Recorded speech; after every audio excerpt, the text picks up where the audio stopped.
These are some of the most hectic lineups I've ever surfed, or at least tried to.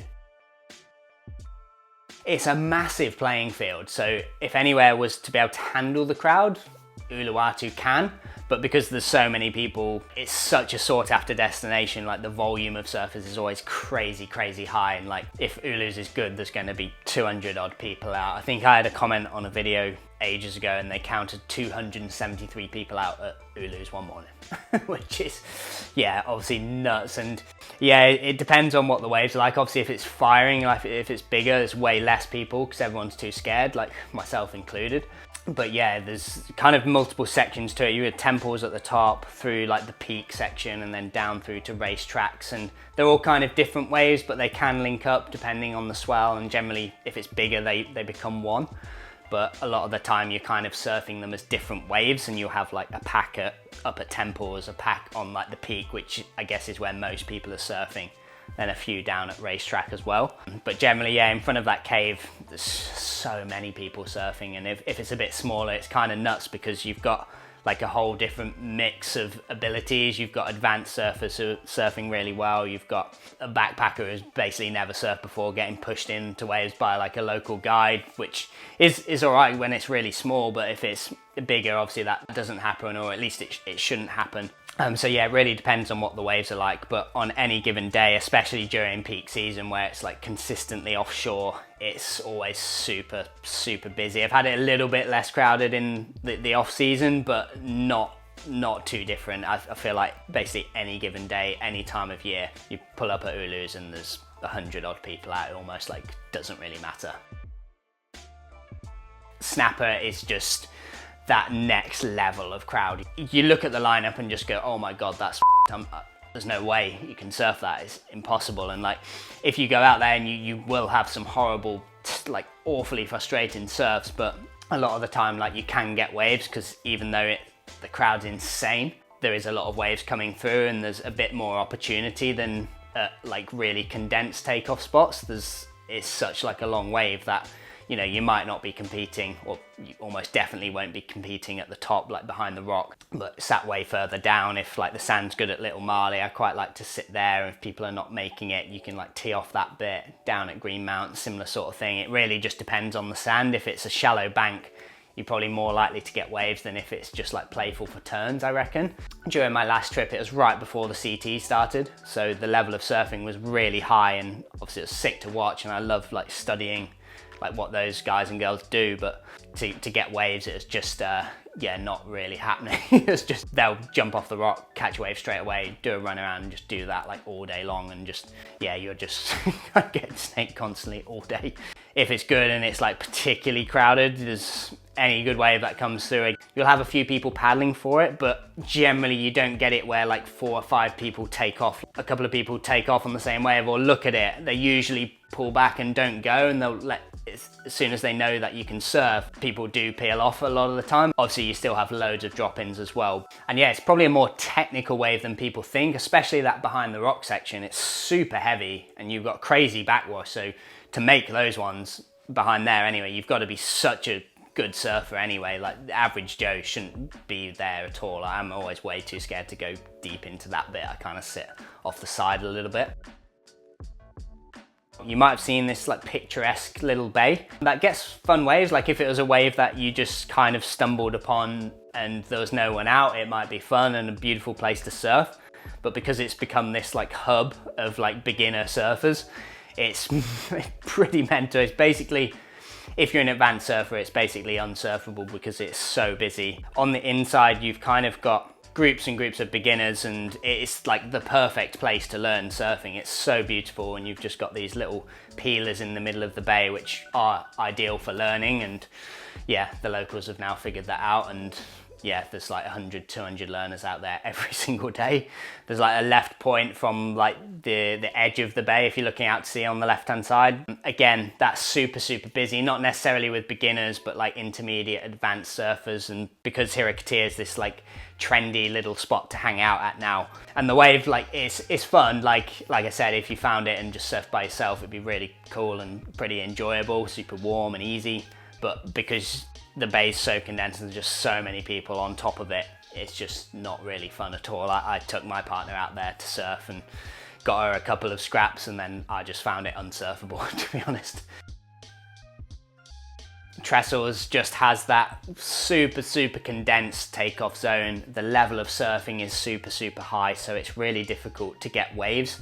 For every good set wave that comes through, you've got 5 or 6 guys just scrambling for it, almost like paddling on top of each other. If you look at this clip now, there's so many people paddling for the same wave, almost hitting each other as they're paddling over each other. And then it's super chaotic, but eventually the 2 guys who are deepest peel off and everyone else like peels back off, and they get the wave. Sometimes they get burned anyway. It's not like Malibu or like a long point where it's a little bit more spread out. So if you're not competing for the sets, it's actually still quite hard to get the scraps. Another thing I noticed with Trestles is that because the wave's so playful and relatively easy to surf, people don't fall off as much. So you're like waiting to poach, like if you're sat a bit further in, but then you just never get a chance to do it because the waves are just getting surfed like so well to like the end of the wave. I guess whenever Trestles is good, it's never ever going to be uncrowded. You can surf it a little less crowded if it's like blown to bits by the afternoon on shores, or if it's like shitty like south wind. So you can get a few if it's like that, but again, you don't have that perfect canvas like you do on like a pumping south swell morning. Before we move on, just a quick word from today's sponsor. Thank you to Waterdrop for sponsoring this episode. You know when it's surf trip day 5 and you're feeling super drained?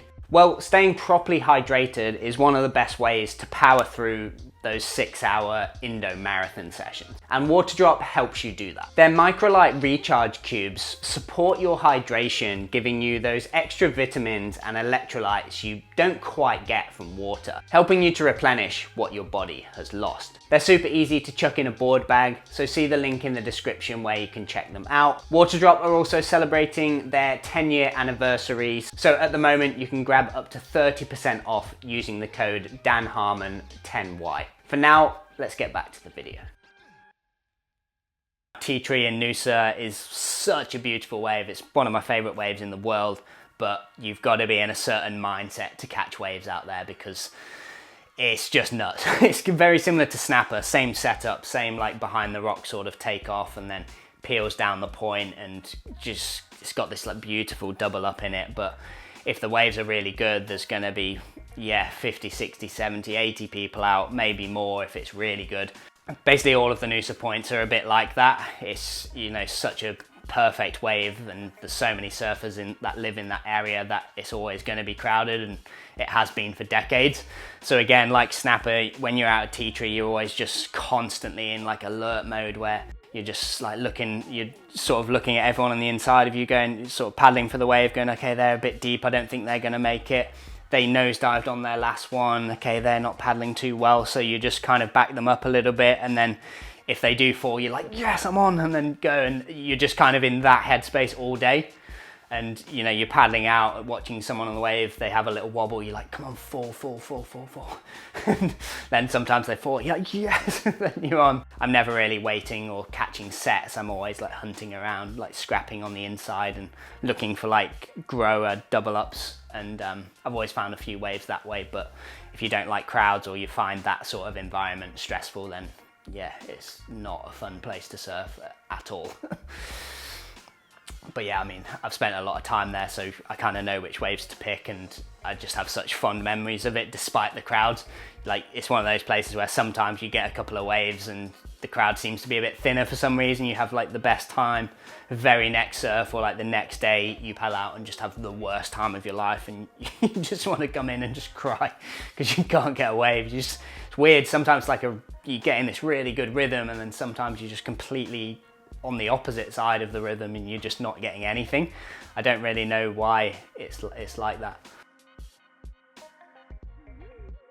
In Peniche, Legide is one of like the main go-to surf breaks, and it's used by a lot of surf schools and surf coaches, but it's also a really fun wave. There's like a little reef break and beach break next to it, and pretty consistent. It's a good option if there's south wind, but because it's used by everyone, it's so busy.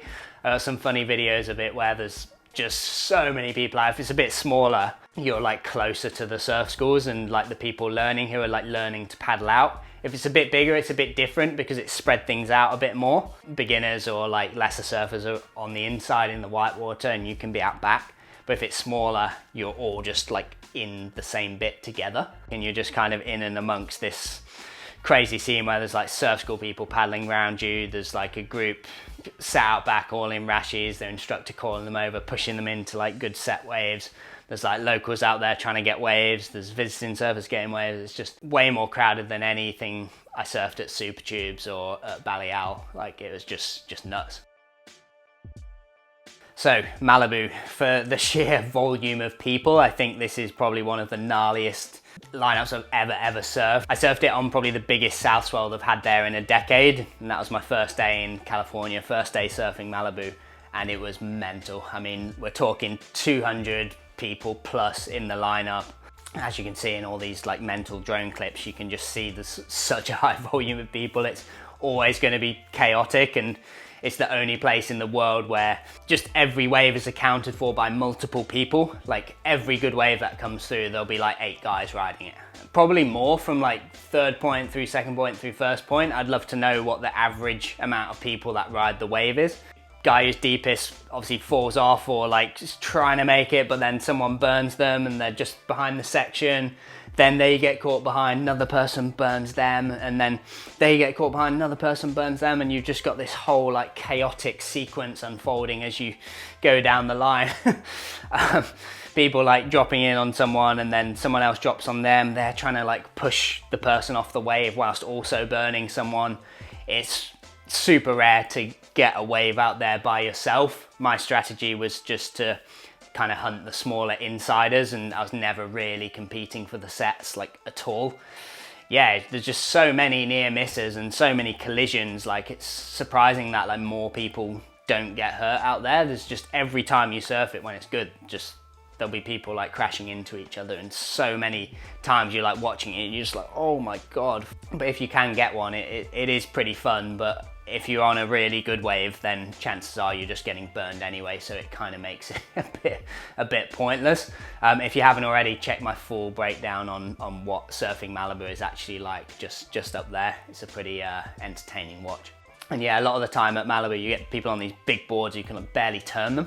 So like you're paddling out, just going, oh my god, I'm gonna get plowed down here. I can't get out of the way, because if I paddle this way, there's someone else like going over the falls. If I try and paddle wide, there's somebody like trying to catch the wave. So you're just like paddling and like diving under people. Just like, it's absolutely nuts. Okay, to the Maldives now, and to the island of Tulusadoo. So Tulusadoo is home to cokes or colas, and it's probably one of the most accessible waves in the Maldives, and therefore the most crowded. Because you can access it from land, you can stay on that island and just walk out, paddle across the reef. It's really easy to get to surf. A lot of the other breaks in the Maldives requires a boat, or you've got to stay at one of those all-inclusive resorts, which is super expensive. So yeah, with cokes, there's just a very high volume of surfers. Like most days there's probably 30-40 people out if it was fun, and then there was like one day where it was a bit better, and I think there was like 50 or 60 I think at its very busiest. You've got good locals who surf out there, they're catching the best ones as it should be, but then you've got a lot of visiting surfers too. And what made cokes pretty hectic is that you've got everyone who stays on the land, they can surf it, and then you've got charter boats rocking up as well. And like a lot of the time a boat will pull up and you'll have a group of surfers jump off the boat, and yeah, quite a lot of the time I saw there like people would jump off the boat and go straight into a set wave. They'd not jump off the boat and like wait for a little bit and, you know, edge their way into the lineup and be a bit subtle about it. It was just, yep, jump off top of the point, straight in, like everyone who's waiting. Pipeline. So again, I know you guys watching the channel for a long time will have heard me talk about pipe, and I'm not going to sit here and claim that I've surfed pipe. I've literally paddled out there like once or twice and just sat in the channel, but I have observed it, and yeah, it's mental. Why pipe's way crazier than all of these other lineups is that not only is the wave ridiculously heavy and dangerous, slabby, shallow, powerful, the crowd's just as intense. I always find it baffling, like there's that many people who want to surf those kind of waves. Like I can understand it a bit more if it's like a really nice mellow right point or something, but like a super slabby, dangerous wave and there's still 100 to 200 people out on good days. That always blows my mind. It's similar to like big wave surfing when you look at like Mavericks and it's crowded. Like what? How? Why are there so many people who want to do that? So yeah, I figured like Pipe's a little bit like that. You obviously there it's a bit different because not only it's really crowded, you've got a bit of a hierarchy as well. So the locals are obviously dominating, rotating within themselves and getting the best ones. So you've got that as like the main pack, then visiting pros and people who have spent loads of time out there, they're out there as well. Pros who are visiting who have spent less time out there. Then there's like really good surfers, and then there's, well, I guess that's kind of where it ends because any lesser surfers aren't really surfing Pipe.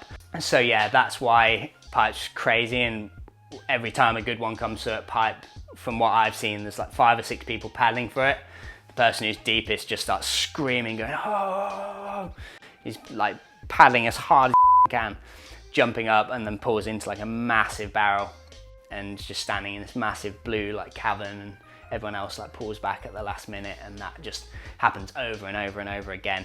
And you see these crazy spits, and sometimes, yeah, it just it's proper like awe-inspiring. I found you're better off just sat on the beach and appreciating it from there, because unless you're, you know, young and you're an upcoming professional surfer, it's not really even worth trying. It's just one of those like surfing meccas, you know, really sought after destination, and Anchor Point is like the jewel in the crown of that area. It's like real close to town, pretty accessible. So during winter, December, Jan, Feb, whenever there's swell, there's going to be a hell of a lot of people out there for sure. You've got local crew from Morocco who are dominating and, you know, making a point of getting their waves, that's for sure. And then there's like traveling pros, just traveling like normal people. So loads and loads of people in the lineup. It generally breaks a lot better on the lower tide, so it kind of condenses the crowd a bit further. I've had some really, really frustrating surfs out there where you're just trying to scrap on the inside, but you can't really get anything. But it's one of those places, like a lot of these places we discussed, you just have to go and surf all day, get amongst it, and you'll get a couple. So Mundaka, it's obviously very, very famous. It's known for its sand dredging left-hand pits. Probably one of the best waves in Europe on its day, but it's also one of the most sought after. So if it's good when you get those big swells, when Mundaka's going to be good, you've got the whole local pack from in and around that area of northern Spain. They're going to be on it, they're going to be dominating. And then you've got all the people who fly in for the swell from around Europe and around the world on those big swells where it's just those freight training lefts. You've seen those clips where there's like 200 people out in the lineup. It's absolutely nuts, to be honest. I've only surfed it once or twice, and the morning I surfed it, it was pretty fun, not pumping. It was just good for turns, and then there was like the odd like barrel section.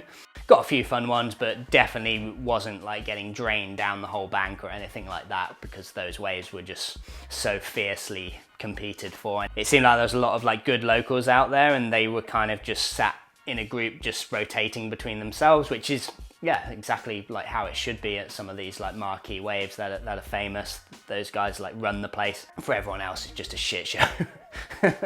And I was, yeah, part of that shit show. Lance is right in the Mentawai, and this kind of goes for most of like the marquee waves in the Ments. You know, whenever they're on, quite a lot of the time, a lot of people from the nearby land camps and resorts will be surfing it, and then a lot of the charter boats from the area will all be at that one zone as well, because sometimes it's like a specific set of conditions that turn that one break on, so it just pulls everyone together and makes it really, really crowded. When I was last in the Ments, the best day, it was like 50 to 60 people out at HTs, and yeah, like 3 boats in the channel. There's a couple of different camps on land, like 2 or 3 camps. So yeah, you've got 50 to 60 people out. Obviously makes for a hectic lineup. Obviously the waves are really, really good and really perfect as well, so if you do get one, I guess it is worth it. I kind of found like it was much nicer when the swell was lesser and you just surf like one of the B grade waves. Now there's a few different waves in this bay. There's inside Garapuk, which is like a beginner wave. If you went and surfed it with nobody out, you'd have a pretty fun time probably on a shortboard as well, but because it's where they take all of the learners and surf classes and stuff, that wave is always so busy. It's like 30, 40 people at least every single day, almost no matter what the conditions. And it's where you see all those like mental clips of like people just getting pushed in on foamies who can like barely stand up and then just running over people and stuff. So it's super, super chaotic. You've got outside Gerapuk as well, which is kind of a bit more of an advanced wave, but it's still quite mellow. But that again is super, super busy as well. So this spot is for sure one of the craziest places I've ever surfed. It's right in the corner of Ipanema Beach. It's kind of a left-hand point into a beachy, and being right there in such a big population centre is, yeah, just as busy and just as hectic as you'd imagine it. You've got kind of all kinds of surfers out there. You've got learners, you've got advanced surfers, intermediates, beginners, kneeboarders, bodyboarders, sups, just all kinds of stuff going on. It's pretty wild. I mean, it's a beautiful place to surf because you've got all of like these huge rock formations in Rio that you're looking up at. There's a favela in the distance, there's massive high rises, Ipanema Beach. Right up there you've got Christ the Redeemer as well, like in the distance. So it's a really cool place to surf in terms of actually getting waves and having a fun surf. It's a pretty hectic one. That said, I did have quite a few fun surfs there when I was in Rio. It's one of those, you know, when you rock up and it's so crowded and so hectic, like it's almost funny. So you just have to like make a game of it and just try and get a few, and then just kind of end up playing around on the little shorey sections, and even then it's still pretty busy. I mean, the stock clips that I found like don't really do it justice of how busy it can really get, because from my memory it was a hell of a lot busier, but I lost loads of the old clips, unfortunately. So yeah, that's my breakdown of some of the most hectic surf spots I've ever surfed. I hope you've enjoyed this video. Thanks for watching, and I'll see you in the next step.